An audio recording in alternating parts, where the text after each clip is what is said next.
Hello नमस्कार जय हिंद साथियों। तो आपका स्वागत है आज फिर एक महत्वपूर्ण वीडियो में। और आज हम इसमें देखेंगे कि जो सुपरवाइज़र के एग्ज़ाम हो रहे हैं उनमें सबसे ज़्यादा क्वेश्चन समझ पर आधारित पूछे जा रहे हैं, है ना। तो आज हम सॉल्व करेंगे क्वेश्चंस और पता करेंगे कि कैसे अपन को अपना दिमाग लगाना है और कैसे पहचानेंगे कि इसका आंसर ए होने वाला, मतलब 3 आंसर ए मतलब गलत होंगे और एक आंसर आपका सही होगा। तो अपन उसकी पहचान कैसे करेंगे ये आज अपन इस वीडियो में सीखने वाले हैं। और साथ ही इसमें अपन शाला पूर्व शिक्षा और नेतृत्व विकास के प्रश्न को हल करने वाले हैं। ये दोनों टॉपिक मैंने इसलिए लिए हैं क्योंकि अभी तक जितने भी एग्ज़ाम हो चुके हैं सुपरवाइज़र के, तो बच्चों के रिव्यू से पता चला है कि इन दोनों टॉपिक्स से सबसे ज़्यादा प्रश्न पूछे जा रहे हैं, है ना। तो चलिए अपन देखते हैं कि कैसे समझ पर आधारित प्रश्न आएंगे आपको एग्ज़ाम में, जिससे आपने अगर यहाँ पे आपने अच्छे से सॉल्व कर लिया तो आपको एग्ज़ाम में दिक्कत नहीं आएगी, है ना। तो आपको एकदम ध्यान से क्वेश्चन को पढ़ना है ना, और बहुत ध्यान से आपको ऑप्शन को टिक करना है ना। चलिए तो देखते हैं पहला क्वेश्चन क्या है। पहला क्वेश्चन है ECCE में सहपाठी अधिगम का महत्व क्या है। मैं आपको बता दूं सहपाठी अधिगम क्या होता है। सहपाठी मतलब समान एज के लोग जब कोई चीज़ एक साथ सीखते हैं तो उसको क्या बोलते हैं, सहपाठी। ऐसे आपका भी एक स्कूल में ग्रुप होता होगा, आप सारे लोग मिलकर कोई चीज़ करते हो, है ना। तो सहपाठी मतलब सेम एज के, है ना, और एक ही ग्रुप के लोग जब मिलकर जो काम करते हैं ना, सीखते हैं। और सहपाठी अधिगम, अधिगम मतलब होता है सीखना, है ना। अधिगम मतलब क्या होता है, सीखना, है ना। तो क्वेश्चन आपको समझ में आ गया है। पहला ऑप्शन है यह बच्चों को सहयोग और सामाजिक कौशल विकसित करने में मदद करता है। दूसरा है यह केवल शिक्षकों के लिए सहायक होता है। तीसरा है यह केवल पाठ्यक्रम के लिए लागू होता है। और चौथा ऑप्शन क्या है, यह केवल औपचारिक शिक्षा में आवश्यक होता है। तो क्या होगा इसका सही आंसर सहपाठी अधिगम का? ऑप्शन ए, यह बच्चों को सहयोग और सामाजिक कौशल विकसित करने में मदद करता है। अब देखो सहपाठी में क्या होगा, इसमें बच्चों का सहयोग होगा। तो बच्चों को सहयोग, एक बच्चा दूसरे का सहयोग ही तो करेगा। जब समान एज के लोग होंगे, कुछ चीज़ सीखेंगे तो एक दूसरे की क्या करेंगे, हेल्प करेंगे। उससे क्या होगा, आपका सामाजिक कौशल विकसित होगा, है ना। ये तो इसका आंसर हो गया। अब देख लेते ये जो 3 ऑप्शन है क्यों नहीं होंगे। यह केवल शिक्षकों के लिए सहायक है, तो नहीं, शिक्षकों के लिए नहीं होती सहपाठी अधिगम। सहपाठी मतलब जो पढ़ रहा है, समान एज का है, उसके लिए होगी। केवल पाठ्यक्रम के लिए लागू है, तो नहीं, सहपाठी अधिगम में ये चीज़ नहीं होती है। और इसमें केवल औपचारिक शिक्षा आवश्यक है, तो नहीं, ए भी नहीं होगा। तो ऑप्शन इसका क्या हो जाएगा, सही आंसर हो जाएगा। दूसरा है ECCE में फाइन मोटर स्किल्स, सूक्ष्म मोटर कौशल को विकसित करने के लिए कौन सी गतिविधि सबसे उपयुक्त है या उपयुक्त है। देखो जो सूक्ष्म मोटर कौशल होता है, इसमें क्या होता है कि बच्चे को बोल देंगे कि अब ये कागज़ लो, उसको बहुत छोटे छोटे टुकड़ों में क्या करो, फाड़ दो, है ना। या कोई पजल दे देंगे कि भैया आप ये पजल लो, इसको आप सॉल्व करके दिखाओ। तो उससे उसका क्या होता है, जो मसल्स होती हैं ना वो डेवलप होती हैं, है ना। जो बड़ी बड़ी मसल्स होती हैं ना वो क्या होती हैं, डेवलप होती हैं। तो कहलाता है सूक्ष्म मोटर कौशल। तो देखिए पहला ऑप्शन है दौड़ना और कूदना, ये होगा क्या, नहीं होगा। ड्राइंग, लेखन, ब्लॉक्स से खेलना, हाँ ये होगा, ठीक है। तीसरा है केवल मौखिक व्याख्यान सुनना, तो मौखिक का तो इसमें कोई रोल ही नहीं है, तो ए भी नहीं होगा। चौथा है केवल गणितीय समस्याएं हल करना, तो गणित का इससे कोई लेना देना है, इतने छोटे छोटे बच्चों को आप क्या गणित सिखाओगे, है ना, तो ये भी नहीं होगा। और मैं आपको एक चीज़ और बता दूं, जहाँ पर आपको केवल लिखा दिख जाए, क्या केवल ऑप्शन में, तो समझ जाना कि वो एक नकारात्मक आंसर है। क्या है वो, एक नकारात्मक आंसर है, वो आंसर नहीं होगा, ठीक है। चलिए अगला देखते हैं। ECCE में सोशल इमोशनल लर्निंग, क्या सामाजिक भावनात्मक अधिगम क्यों महत्वपूर्ण है। पहला है यह केवल खेल से संबंधित है। दूसरा, यह बच्चों को आत्म जागरूकता, सहानुभूति और सामाजिक कौशल विकसित करने में मदद करता है। तीसरा है यह केवल माता पिता के लिए महत्वपूर्ण है। और चौथा है इसका कोई प्रभाव नहीं है। तो बताइए इसका आंसर क्या होगा। ठीक है, इसका आंसर होगा ऑप्शन बी, यह बच्चों को आत्म जागरूकता, सहानुभूति और सामाजिक कौशल विकसित करने में मदद करता है। अगर सामाजिक की बात हो रही है तो सामाजिक कौशल ही विकसित होगा। भावनात्मक की बात हो रही है तो भावनात्मक मतलब क्या होता है, सहानुभूति, दया, करुणा, है ना, ये सारा कुछ किस में आ जाएगा, भावनात्मक में आ जाएगा, है ना। ये खेल वेल तो ये कुछ भी नहीं आएगा, खेल आपका शारीरिक में आएगा, है ना। ठीक है, चलिए अगला देखते हैं। NEP 2020 ECCE को प्राथमिक स्तर की शिक्षा के साथ कैसे जोड़ा गया है ना। जो नेशनल एजुकेशन पॉलिसी 2020 है, तो इसमें बोला गया है कि जो शाला पूर्व शिक्षा है को प्राथमिक स्तर की शिक्षा के साथ कैसे जोड़ा गया है ना। पहला है 3 से 6 वर्ष की आयु वर्ग के लिए अनिवार्य बनाया गया है, क्या, शाला पूर्व शिक्षा, है ना, ECCE। दूसरा है औपचारिक शिक्षा से अलग रखा गया है। तीसरा है केवल निजी स्कूलों तक सीमित कर दिया गया है। और चौथा है उच्च शिक्षा के साथ जोड़ा गया है। तो बताइए क्या होगा इसका सही आंसर। तो इसका सही आंसर होगा ऑप्शन ए, 3 से 6 वर्ष की आयु के बच्चों के लिए अनिवार्य बनाया गया है। ठीक है, चलिए अगला देखते हैं। अगला है ECCE में डेवलपमेंटली एप्रोप्रिएट प्रैक्टिस DAP का क्या अर्थ है। तो आपको इसका फुल फॉर्म याद रखना है। अब देखते हैं कि इसका आंसर क्या होगा। पहला ऑप्शन है सभी बच्चों को समान रूप से सीखना। दूसरा, बच्चों की उम्र, रुचि, व्यक्तिगत आवश्यकताओं के अनुसार शिक्षण विधि अपनाना। तीसरा है केवल सख्त अनुशासन लागू करना। और चौथा क्या है, केवल औपचारिक शिक्षण पर ध्यान देना। तो क्या होगा इसका सही आंसर, बताइए। इसका सही आंसर होगा ऑप्शन बी, बच्चों की उम्र, रुचि और व्यक्तिगत आवश्यकताओं के अनुसार शिक्षण विधि को अपनाना, है ना। तो आप समझ रहे होंगे कि कैसे क्वेश्चन आने वाले हैं ना एग्जाम में। चलिए आज अपन 50 क्वेश्चन सॉल्व करेंगे। अगला ECCE में एक्टिव लर्निंग, सक्रिय अधिगम का क्या अर्थ है। पहला है शिक्षक केवल निर्देश देते हैं और बच्चे सुनते हैं। दूसरा है बच्चे अनुभवों, गतिविधियों, समस्या समाधान के माध्यम से सीखते हैं। तीसरा है बच्चे केवल पाठ्य पुस्तकों से सीखते हैं। और चौथा है बच्चे केवल परीक्षाओं के लिए अध्ययन करते हैं। तो क्या होगा भैया बताओ, सक्रिय अधिगम का क्या होगा आंसर। इसका होगा ऑप्शन बी, बच्चे किससे सीखते हैं, अनुभवों से, गतिविधियों से और समस्या समाधान के माध्यम से सीखते हैं। इसी को क्या बोलते हैं, एक्टिव लर्निंग या सक्रिय अधिगम, है ना। चलिए अगला है ECCE पाठ्यक्रम में कहानी सुनाने की क्या भूमिका होती है। अगर आप कहानी सुनाओगे तो उसकी क्या भूमिका होगी शाला पूर्व शिक्षा में, है ना। तो यह केवल मनोरंजन के लिए होता है। दूसरा, यह बच्चों की भाषा, कल्पना शक्ति और नैतिक मूल्यों के विकास में सहायक होती है। तीसरा है यह केवल परीक्षा में अच्छे अंक लाने के लिए होती है। चौथा, इसका कोई विशेष प्रभाव नहीं होता है। तो क्या होता है, अगर तुम बच्चों को अगर आप कहानी सुनाओगे तो उसमें उनमें क्या होगा, अच्छी भाषा विकसित होगी, वो कल्पना भी कर पाएंगे कि हाँ ऐसा से ऐसा भी हो सकता है। उनके क्या होंगे, अगर आप अच्छी नैतिक वाली कहानियाँ सुनाओगे तो उनके नैतिक मूल्य भी डेवलप होंगे। तो क्या हो जाएगा, ऑप्शन बी इसका सही आंसर हो जाएगा। अगला है ECCE में बच्चों की आत्मनियंत्रण क्षमता को विकसित करने के लिए कौन सी विधि सबसे उपयुक्त है।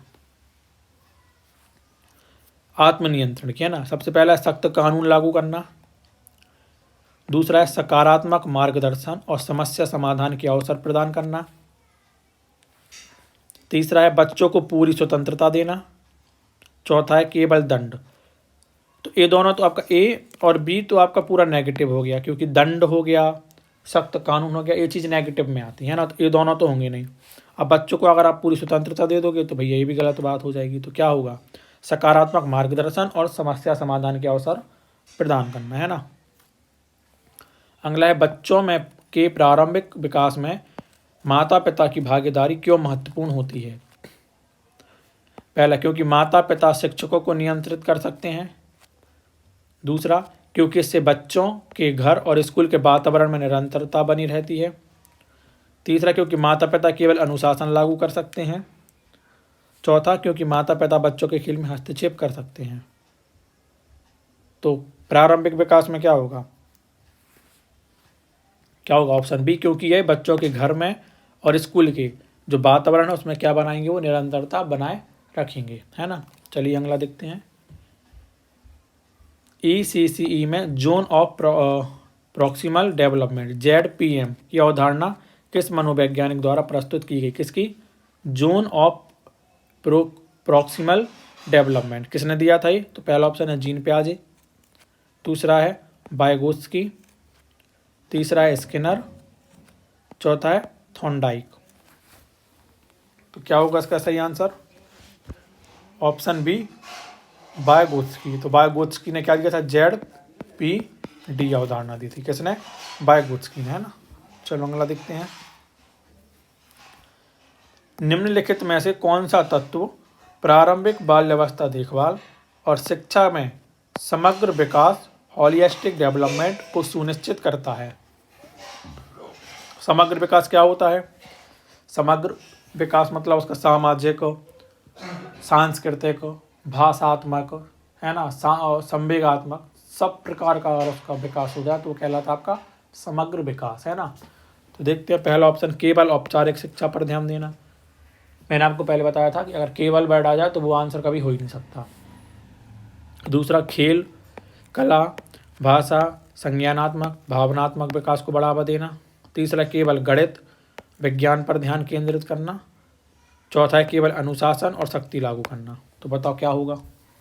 क्या कहलाता है समग्र विकास? तो ऑप्शन बी, खेल, कला, भाषा, संज्ञानात्मक और भावनात्मक विकास को बढ़ावा देना। चलिए अगला देखते हैं। ECCE कार्यक्रम में पोषण का क्या महत्व है? किसका? पोषण का। पहला है यह बच्चों की उपस्थिति बढ़ाने के लिए दिया जाता है। दूसरा, यह बच्चों के शारीरिक और मानसिक विकास में सहायक होता है। तीसरा, यह केवल गरीब बच्चों के लिए होता है। चौथा, इसका कोई विशेष महत्व नहीं है। तो बताइए क्या होगा इसका सही आंसर? इसका सही आंसर क्या होगा? ऑप्शन बी, यह बच्चों के शारीरिक और मानसिक दोनों विकास के लिए क्या होता है? पोषण महत्वपूर्ण होता है ना। ये सबके लिए होता है, गरीब के लिए नहीं होता, ये सबके लिए होता है ना। चलो अगला है प्रारंभिक बाल्यावस्था देखभाल और शिक्षा, early childhood care and education, है ना। मैं खेल के महत्व को सबसे अच्छा कैसे समझा जा सकता है? मतलब जो प्रारंभिक बाल्यावस्था और देखभाल शिक्षा, इसमें खेल के महत्व को कैसे सबसे अच्छा समझा जा सकता है कि ये बहुत बढ़िया चीज़ है। पहला, खेल केवल मनोरंजन के लिए होते हैं। दूसरा, खेल से बच्चे सामाजिक, भावनात्मक, संज्ञानात्मक, शारीरिक रूप से विकसित होते हैं। तीसरा है खेल केवल ऊर्जावान बच्चों के लिए होते हैं। और लास्ट क्या है? खेल केवल बड़े बच्चों के लिए महत्वपूर्ण होते हैं, है ना। तो क्या होगा इसका सही आंसर? खेल से बच्चे के सामाजिक भाव, मतलब खेल से बच्चों का समग्र विकास होता है ना। तो ऑप्शन बी इसका सही आंसर हो जाएगा। अगला है ECCE में बच्चों के भाषा विकास को बढ़ावा देने के लिए कौन सी रणनीति सबसे उपयुक्त है? भाषा के विकास के लिए कौन सी गतिविधि या रणनीति सबसे महत्वपूर्ण है, उपयुक्त है, बेस्ट है? पहला, बच्चों को चुप रहना। चुप रहोगे तो उसका विकास कैसे होगा? तो ये तो गलत हो गया। केवल लिखित अभ्यास करना, लिख के भाषा का विकास कभी होगा ही नहीं। तीसरा, कहानी सुनाना, संवाद करना, चित्र देखना, ये होगा, ठीक है। केवल व्याकरण पर ध्यान देना, नहीं। तो क्या होगा इसका? ऑप्शन सी, केवल सुनना, संवाद करना, चित्र देखना। तो ये बच्चों के भाषा को विकास है ना, जो भाषा वाला विकास होता है उसको बढ़ावा देने के लिए सबसे अच्छा माना जाता है। क्या? स्टोरी सुनाओ उनसे, वार्तालाप करो, चित्र दिखाओ उनको, है ना ये, ठीक है। चलो अगला है ECCE में शिक्षकों को बच्चों के प्रति किस प्रकार का दृष्टिकोण अपनाना चाहिए? द टीचर का स्टूडेंट के प्रति कैसा बिहेवियर होना चाहिए? सीधा ये है क्वेश्चन। कठोर होना चाहिए और अनुशासनात्मक होना चाहिए। दूसरा, मित्रवत, सहायक और प्रोत्साहित करने वाला होना चाहिए। तीसरा, केवल निर्देश देने वाला होना चाहिए। और चौथा है केवल परीक्षा पर केंद्रित होना चाहिए। तो भैया कैसा होना चाहिए बच्चों का टीचर से बिहेवियर? मित्रवत, सहायक और प्रोत्साहित करने वाला टीचर का बिहेवियर बच्चों के प्रति होना चाहिए, ठीक है। चलिए अगला देखते हैं। हाँ, एक चीज़ इसमें है कि अगर अभी तक अगर आपने प्रजनन तंत्र की वीडियो नहीं देखी है तो आप इसको देख लेना। इसमें सारे भी क्वेश्चंस हैं, सारे एनसीईआरटी बेस्ड है। और दूसरा, ये हर एग्ज़ाम के लिए महत्वपूर्ण है, ऐसा नहीं कि सिर्फ सुपरवाइजर के लिए। अगर आप कोई भी एग्ज़ाम दोगे, और आजकल हर एग्ज़ाम में साइंस पूछी जाती है, तो उसमें सब में महत्वपूर्ण आपकी होने वाली है ना। तो आपको देखना है, मैंने डीप इजी से लेके मॉडरेट से लेके मैंने टफ क्वेश्चन सारे इसमें डाले हैं। और महिला सुपरवाइजर में तो इसको मेंशन भी किया है प्रजनन तंत्र करके, है ना। तो अगर अभी नहीं पूछ रहा तो ये नहीं कि कभी पूछेगा ही नहीं वो। इसका अप्रैल में एग्ज़ाम है, उनको 100% क्वेश्चन देखने को मिल जाएंगे। तो मैंने इसके 2 पार्ट डाले हैं, पार्ट 1 और पार्ट 2।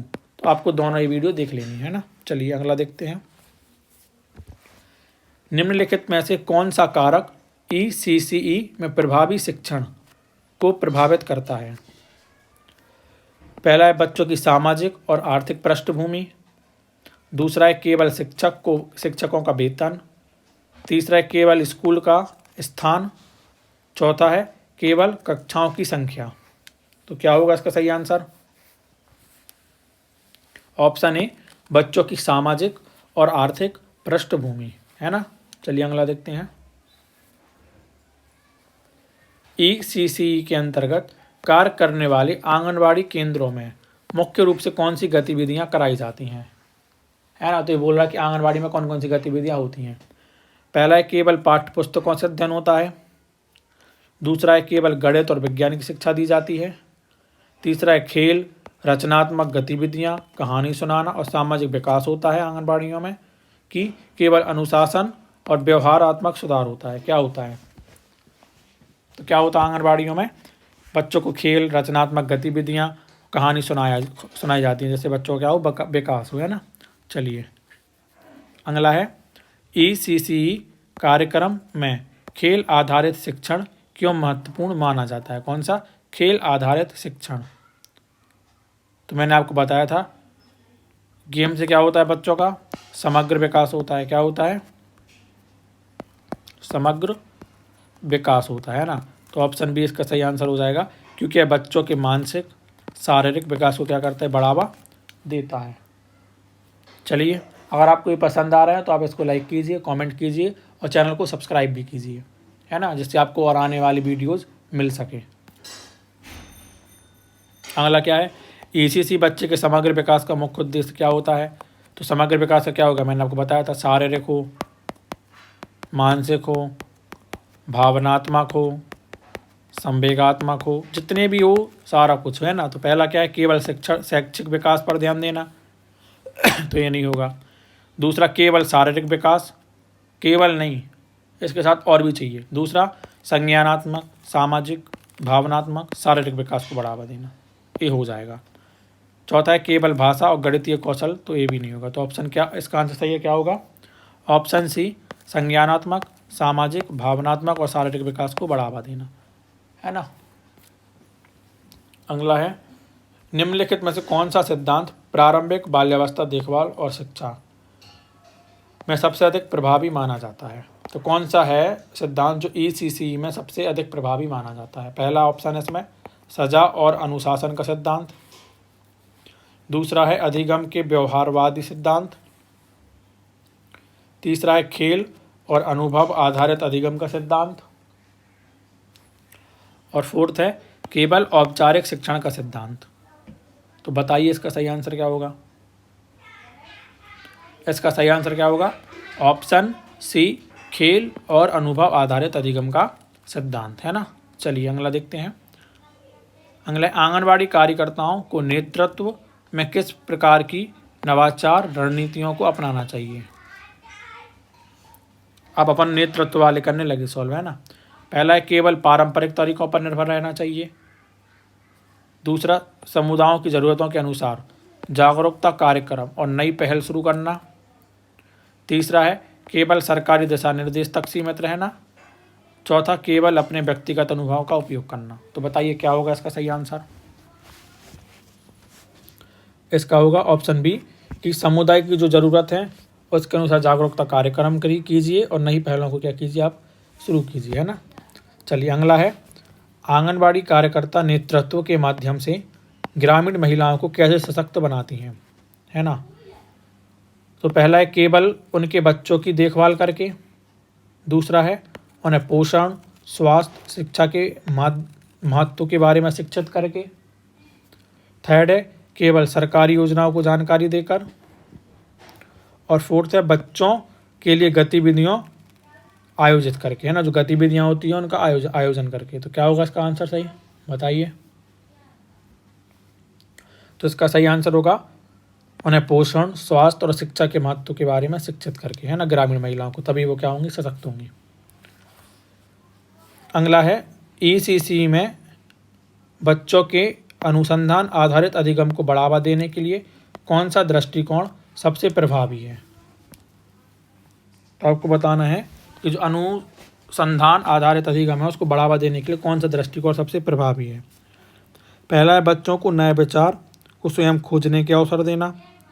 दूसरा है केवल शिक्षकों के दिशा निर्देशों का पालन करना। तीसरा है बच्चों को केवल उत्तर याद कराने के लिए कहना। चौथा है केवल पाठ्य पुस्तकों से पढ़ाना। तो बताइए क्या होगा इसका आंसर सही। इसका होगा ऑप्शन ए, बच्चों को नए विचारों को स्वयं खोजने के अवसर देना, है ना, तभी क्या होगा, अनुसंधान आधारित अधिगम होगा, है ना। अगला है आंगनबाड़ी कार्यकर्ता नेतृत्व के माध्यम से, ये हो गया है क्वेश्चन। चलिए अगला देखते हैं। अगला, आंगनबाड़ी कार्यकर्ताओं को सामाजिक समस्या को हल करने के लिए किन रणनीतियों का उपयोग करना चाहिए, है ना। तो समाज में जो समस्या उनको सॉल्व करने के लिए क्या करना चाहिए, कौन सी रणनीति को अपनाना चाहिए। पहला है केवल सरकारी आदेशों का पालन करें। दूसरा है सामुदायिक बैठकें आयोजित करना, जागरूकता फैलाना, समन्वय बनाना। तीसरा है केवल अपने केंद्र के भीतर ही कार्य करना। और चौथा है केवल पोषण आहार पर ध्यान देना। तो क्या होगा इसका आंसर सही। ऑप्शन बी कि सामुदायिक बैठकों का आयोजित करें, जागरूकता वाले कार्यक्रम को भी फैलाएं और समन्वय में, मतलब कोऑर्डिनेशन भी हो, है ना। अगला है आंगनबाड़ी कार्यकर्ता नेतृत्व के माध्यम से माता पिता को बच्चों की शिक्षा के प्रति कैसे प्रेरित कर सकती हैं। पहला है केवल केंद्र में अभिभावक बैठकों का आयोजन करके। दूसरा है माता पिता को बाल शिक्षा और विकास की आवश्यकताओं के बारे में जागरूक करके। तीसरा है केवल स्कूल जाने वाले बच्चों पर ध्यान देकर। और चौथा है केवल सरकारी योजनाओं का प्रचार करके। तो बताइए क्या होगा इसका सही आंसर। इसका सही आंसर होगा ऑप्शन बी, माता पिता को बाल शिक्षा और विकास की आवश्यकताओं के बारे में जागरूक करके, है ना।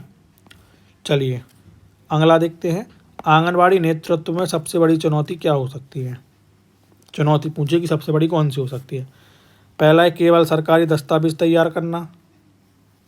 दूसरा है समुदाय की असहयोगिता, संसाधनों की कमी और जागरूकता की कमी। तीसरा है केवल पोषण कार्यक्रम चलाना।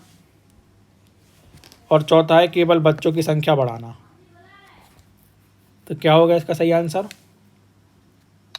ऑप्शन बी, समुदाय की असहयोगिता, संसाधनों की कमी और जागरूकता की कमी, है ना। ये तीनों क्या हो जाएंगे, चुनौतियां हो जाएंगी, है ना। तीनों की तीनों क्या हो जाएंगी, चुनौतियां हो जाएंगी। चलो अगला है क्वेश्चन, आंगनबाड़ी कार्यकर्ताओं का नेतृत्व कैसे समाज में सकारात्मक बदलाव ला सकता है। पहला है केवल सरकारी योजनाओं की जानकारी देकर। दूसरा है महिलाओं और बच्चों के स्वास्थ्य, पोषण, शिक्षा में सुधार कर कर। तीसरा है केवल केंद्र तक सीमित रहकर। चौथा है केवल पोषण आहार वितरण करके। तो बताइए क्या होगा इसका आंसर सही। इसका सही आंसर होगा महिलाओं और बच्चों के स्वास्थ्य, पोषण और शिक्षा में सुधार करके, है ना। चलिए अगला देखते हैं। आंगनबाड़ी कार्यकर्ताएं किस प्रकार समुदायों के सामाजिक विकास में योगदान दे सकती हैं। जो आंगनबाड़ी कार्यकर्ता हैं वो समुदाय के सामाजिक विकास में योगदान दे सकती है। कैसे, किस प्रकार, है ना। पहला ऑप्शन है केवल स्वास्थ्य सेवाएं प्रदान करके। दूसरा है बाल विकास, पोषण, शिक्षा, महिला सशक्तिकरण को बढ़ावा देके। तीसरा है केवल टीकाकरण कार्यक्रम का आयोजित करके। और चौथा है केवल माताओं को केंद्र में बुलाकर। तो बताओ क्या होगा इसका सही आंसर। तो इसका आंसर होगा ऑप्शन बी, बाल विकास, पोषण, शिक्षा और महिला सशक्तिकरण को बढ़ावा देगी, है ना। चलिए अगला देखते हैं। आंगनबाड़ी कार्यकर्ताएं अपने केंद्र में सामुदायिक भागीदारी कैसे बढ़ा सकती हैं। वो बोल रहा है कि अपने केंद्र में ही वो सामुदायिक भागीदारी को कैसे बढ़ा सकती है ना। पहला है केवल सरकारी आदेशों का पालन करके। दूसरा है माता पिता, स्वयंसेवकों और स्थानीय नेताओं को शामिल करके। तीसरा है केवल बच्चों पर ध्यान केंद्रित करके। और चौथा है केवल निरीक्षण के समय सक्रिय रहकर। तो बताइए कैसे कर सकते हैं वो। तो इसका सही आंसर होगा ऑप्शन बी, माता पिता, स्वयंसेवकों और स्थानीय नेताओं को शामिल करके वो अपने केंद्र में ही क्या कर सकते हैं, सामुदायिक भागीदारी को बढ़ावा दे सकते हैं या बढ़ा सकते हैं ना। चलिए अगला देखते हैं। महिला सशक्तिकरण के संदर्भ में आंगनबाड़ी कार्यकर्ताओं की क्या भूमिका हो सकती है। पहला है केवल महिलाओं को जानकारी प्रदान करना। दूसरा है महिलाओं को आत्मनिर्भर बनाने, प्रशिक्षण और अवसर प्रदान करना। तीसरा है केवल सरकारी योजनाओं का प्रचार प्रसार करना। और चौथा है केवल कागजी कार्यवाही को पूरा करना। तो क्या होगा सही। ऑप्शन बी, महिलाओं को आत्मनिर्भर बनाना, उसके लिए उनको प्रशिक्षण के अवसर प्रदान करना, है ना। चलिए अगला देखते हैं। आंगनबाड़ी कार्यकर्ता नेतृत्व में विश्वास निर्माण का क्या महत्व है। पहला है केवल प्रशासनिक नियंत्रण बनाए रखने के लिए। दूसरा है समुदायों के सदस्यों का सहयोग और समर्थन प्राप्त करने के लिए। तीसरा है केवल व्यक्तिगत छवि बनाने के लिए। और चौथा है केवल सरकार की नीतियों को लागू करने के लिए। तो बताइए क्या होगा सही आंसर।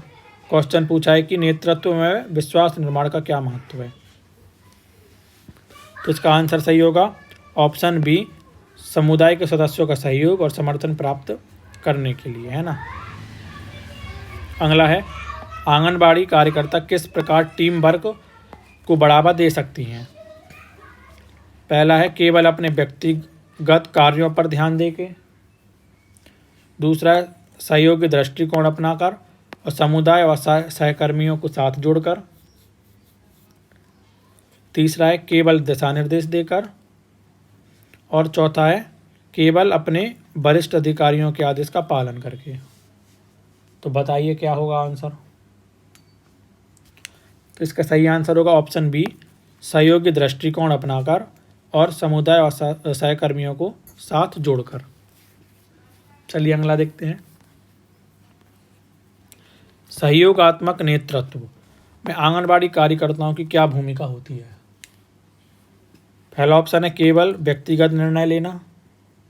दूसरा है विभिन्न सरकारी और गैर सरकारी संगठनों, माता पिता और शिक्षकों के साथ मिलकर काम करना। तीसरा है केवल अपने केंद्र के कार्यों पर ध्यान देना। चौथा है केवल उच्च अधिकारियों के निर्देशों का पालन करना। तो बताइए क्या होगा इसका आंसर। इसका सही आंसर होगा ऑप्शन बी, विभिन्न सरकारी और गैर सरकारी संगठनों, माता पिता और शिक्षकों के साथ मिलकर काम करना। अगला है आंगनबाड़ी कार्यकर्ता किस प्रकार संवाद कौशल का उपयोग कर सकती हैं। तो इसका पहला ऑप्शन है केवल आदेश देकर। दूसरा है प्रभावी बातचीत, सुनने की क्षमता, समझदारी से समस्याओं का समाधान निकालकर। तीसरा है केवल केंद्र में सूचना पट्ट पर जानकारी लिखकर। और चौथा है केवल व्यक्तिगत अनुभवों को साझा करके। तो बताइए क्या होगा इसका सही आंसर।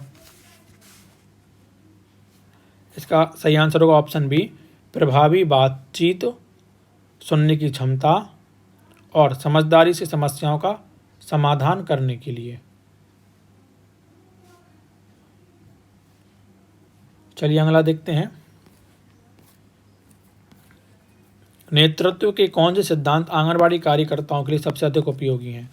तो नेतृत्व के ऐसे कौन से सिद्धांत हैं जो उनके लिए महत्वपूर्ण है? पहला है सत्ता नियंत्रण पर आधारित नेतृत्व, दूसरा है लोकतांत्रिक और परिवर्तनकारी नेतृत्व, तीसरा है केवल अनुशासन पर आधारित नेतृत्व, और चौथा है केवल व्यक्तिगत निर्णय लेने वाला नेतृत्व। तो बताइए क्या होगा इसका आंसर? ऑप्शन बी, लोकतांत्रिक और परिवर्तनकारी नेतृत्व।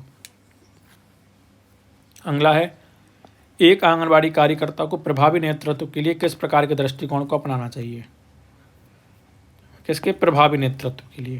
पहला है केवल निर्देशात्मक, दूसरा है प्रेरणादायक सहभागितापूर्ण, तीसरा है केवल नियंत्रण आधारित, और चौथा है केवल प्रशासनिक। तो बताइए कौन सा होगा इसका आंसर? ऑप्शन बी, प्रेरणादायक और सहभागितापूर्ण, है ना। तो ये होगा सबसे अच्छा प्रभावी नेतृत्व कि भैया वो प्रेरणादायक हो और सहभागितापूर्ण हो। अगला है, एक प्रभावी आंगनबाड़ी नेतृत्व का मुख्य लक्ष्य क्या होना चाहिए? पहला है केवल सरकारी योजनाओं का प्रचार, दूसरा है बच्चों और समुदायों के समग्र विकास को सुनिश्चित करना, तीसरा है केवल दस्तावेजीकरण पर ध्यान देना, और चौथा है केवल आंगनबाड़ी केंद्र की उपस्थिति बढ़ाना। तो बताइए क्या होगा आंसर? मुख्य लक्ष्य क्या होता है आंगनबाड़ी नेतृत्व का? तो ऑप्शन बी, बच्चों और समुदायों के समग्र विकास को सुनिश्चित करना, है ना। अगला है, नेतृत्व में परिवर्तनकारी नेतृत्व का क्या अर्थ है? जो परिवर्तनकारी नेतृत्व होता है उसका अर्थ पूछा है। पहला है केवल सरकारी योजनाओं को लागू करना, दूसरा है अपने अनुयायियों को प्रेरित करना और सामाजिक बदलाव लाना, तीसरा है आंगनबाड़ी केंद्रों की साफ सफाई बनाए रखना, और चौथा है केवल सरकार से मिले आदेशों का पालन करना। तो बताइए क्या होगा इसका आंसर? परिवर्तनकारी तो परिवर्तन करना, तो समाज में बदलाव लाना, है ना। तो ऑप्शन बी हो जाएगा इसका आंसर। अगला है, आंगनबाड़ी नेतृत्व का समाज पर सबसे महत्वपूर्ण प्रभाव क्या हो सकता है? पहला है केवल पोषण कार्यक्रमों का संचालन होगा, दूसरा है महिलाओं बच्चों के स्वास्थ्य शिक्षा और पोषण में स्वास्थ्य सुधार होगा, तीसरा है केवल केंद्र में बच्चों की उपस्थिति बढ़ेगी या बढ़ाना, चौथा है केवल सरकारी निरीक्षण की तैयारी करना। तो बताइए क्या होगा आंसर? इसका सही आंसर होगा ऑप्शन बी, महिलाओं और बच्चों के स्वास्थ्य शिक्षा और पोषण में सुधार, है ना। अगला देखते हैं, आंगनबाड़ी कार्यकर्ताओं में समस्या समाधान कौशल का उपयोग कैसे कर सकती हैं? मतलब आंगनबाड़ी कार्यकर्ता होती है वो नेतृत्व में समस्या समाधान कौशल का उपयोग कैसे कर सकती हैं? पहला है केवल समस्याओं को नज़रअंदाज करके, दूसरा है समुदायों के लोगों के साथ चर्चा करके और व्यवहारात्मक समाधान खोजकर, तीसरा है केवल वरिष्ठ अधिकारियों से मार्गदर्शन लेकर, चौथा है केवल केंद्र की गतिविधियों पर ध्यान देकर। तो आपको बताना है इसका आंसर क्या होगा। तो इसका होगा ऑप्शन बी, समुदाय के लोगों के साथ चर्चा करके व्यवहारिक समाधान खोजकर, है ना। चलिए अगला देखते हैं, एक प्रभावी आंगनबाड़ी नेतृत्व के लिए सबसे महत्वपूर्ण गुण कौन सा है? पहला है कठोर अनुशासन, दूसरा है सहयोग संचार और प्रेरणा देने की क्षमता, तीसरा है केवल कागजी कार्यों में दक्षता, चौथा है केवल सरकारी आदेशों का पालन करना। तो क्या होगा इसका आंसर? ऑप्शन बी, सहयोग संचार और प्रेरणा की क्षमता, है ना। अगला देखते हैं, आंगनबाड़ी कार्यकर्ता नेतृत्व में सामाजिक नवाचार का उपयोग कैसे कर सकती हैं? पहला ऑप्शन है केवल पारंपरिक तरीकों को अपनाकर, दूसरा पोषण स्वास्थ्य शिक्षा की नई पहल शुरू कर, तीसरा केवल सरकारी योजनाओं तक सीमित रहकर, और चौथा है केवल अपने व्यक्तिगत अनुभवों के आधार पर निर्णय लेकर। तो क्या होगा इसका सही आंसर? ऑप्शन बी, पोषण स्वास्थ्य और शिक्षा में नई पहल को शुरू कर। अगला है, एक आंगनबाड़ी कार्यकर्ता के रूप में नेतृत्व के दौरान आने वाली सबसे बड़ी चुनौती क्या हो सकती है? पहला है केवल कागजी कार्रवाई को कारणों को पूरा करना, ये कर चुके हैं। इसका ऑप्शन बी होगा समुदाय के असहयोगिता, संसाधनों की कमी और जागरूकता की कमी, ये हो चुका है ना। चलिए अगला देखते हैं। आंगनबाड़ी कार्यकर्ताओं अपने केंद्र में नेतृत्व कैसे दिखा सकती हैं? आंगनबाड़ी कार्यकर्ता अपने केंद्र में नेतृत्व कैसे दिखा सकती हैं? पहला है केवल सरकारी आदेशों का पालन करके, दूसरा है नवाचार, प्रभावी योजना, सामुदायिक जुड़ाव के माध्यम से, तीसरा है केवल पोषण कार्यक्रम पर ध्यान देकर, और चौथा है केवल बच्चों की उपस्थिति सुनिश्चित करके। तो बताइए क्या होगा आंसर? आंसर होगा इसका ऑप्शन बी नवाचार, प्रभावी योजना और सामुदायिक जुड़ाव के माध्यम से। अगला है आंगनबाड़ी कार्यकर्ता किस प्रकार महिलाओं को आत्मनिर्भर बनाने में नेतृत्व कर सकती हैं? पहला है केवल उनके बच्चों की देखभाल करके बना सकती है आत्मनिर्भर, कि महिलाओं को पोषण, स्वास्थ्य, शिक्षा के प्रति जागरूक करके, तीसरा है केवल सरकारी योजना की जानकारी देके, चौथा है केवल बच्चों के लिए गतिविधि आयोजित करके। तो बताइए क्या होगा?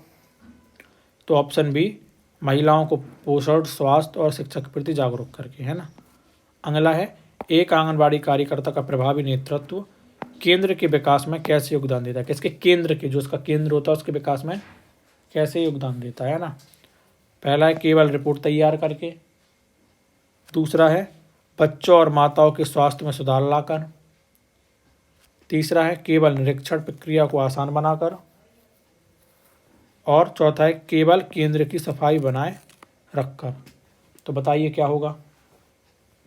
तो इसका सही आंसर होगा ऑप्शन बी बच्चों और माताओं के स्वास्थ्य में सुधार लाकर, है ना। अगला है सहभागी नेतृत्व की विशेषता क्या है? मतलब जो सहभागी नेतृत्व होता है उसकी विशेषता क्या है? पहला है केवल व्यक्तिगत निर्णय लेना, दूसरा है टीम समुदायों को निर्णय लेने की प्रक्रिया में शामिल करना, तीसरा है केवल सख्त कानून या नियम लागू करना, चौथा है केवल सरकारी अधिकारियों के निर्देशों का पालन करना। तो बताइए क्या होगा? तो इसका आंसर होगा ऑप्शन बी टीम और समुदायों को निर्णय लेने की प्रक्रिया में शामिल करना। ठीक है। एक और महत्वपूर्ण सूचना कि आपके लिए 2 एक्ट दहेज और घरेलू हिंसा, दोनों एक्टों की जो भी महत्वपूर्ण धाराएं हैं उनको ट्रिक्स के माध्यम से मैंने याद करा दिया है। अगर आपको किसी और एक्ट पे चाहिए तो आप मेरे को कमेंट बॉक्स में बता देना, मैं उस एक्ट पर भी आपके लिए ट्रिक्स वाली वीडियो बना दूंगा, है ना। तो इसी के साथ जो अपने 50 क्वेश्चन थे वो समाप्त होते हैं। कल फिर 50 नए क्वेश्चनों के साथ और थोड़े कठिन लेवल के क्वेश्चनों के साथ मिलेंगे। तब तक के लिए जय हिंद, धन्यवाद।